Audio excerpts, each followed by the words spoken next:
Thanks, Sam. Hello again. First tonight, the Perth suburb under siege, where some residents are too scared to walk the streets.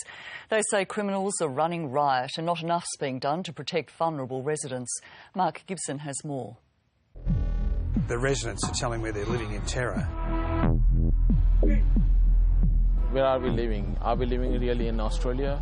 It looks like any suburban neighbourhood, but look closer. Security cameras, home alarms, even backyard barbed wire to keep intruders out. Are you scared to live here? Yeah, sometimes very, very scared.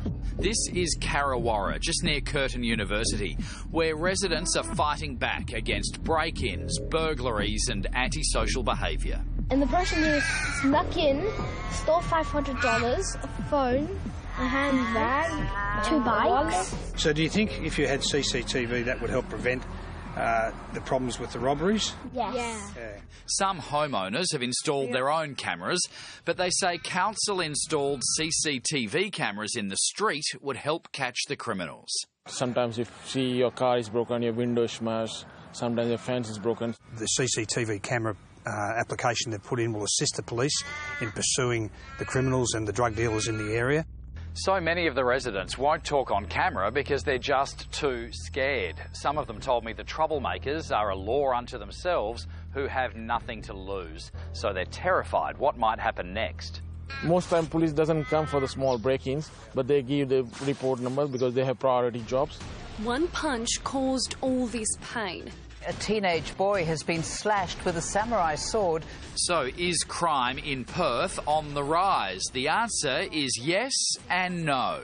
The general person in the street is not likely to be a victim of crime.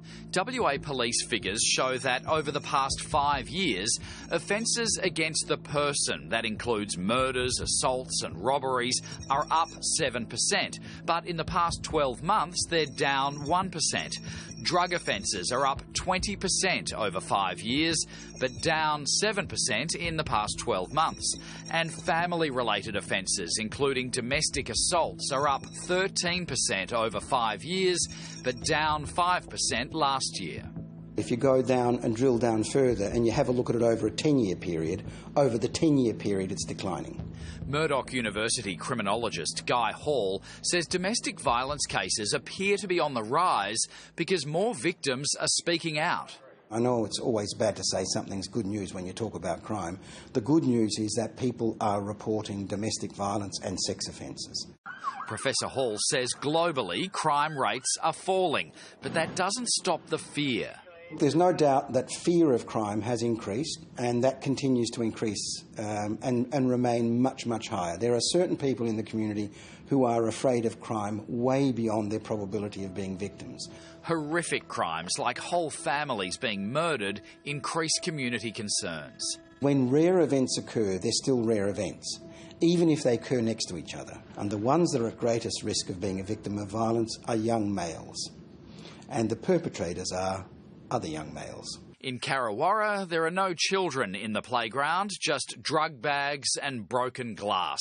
State housing units next door have been so badly trashed, they're boarded up. A lot of people abuse you, yell to you, shout at you. The federal MP, Steve Irons, says Canberra's Safer Communities program is considering a $180,000 funding application to install CCTV cameras. We are much, much better off spending money on good policing and crime prevention, and we really have got to stop thinking that the answer is somehow locking people up. CCTV is the first prevention for the crime, so troublemakers or any wrongdoers will think twice.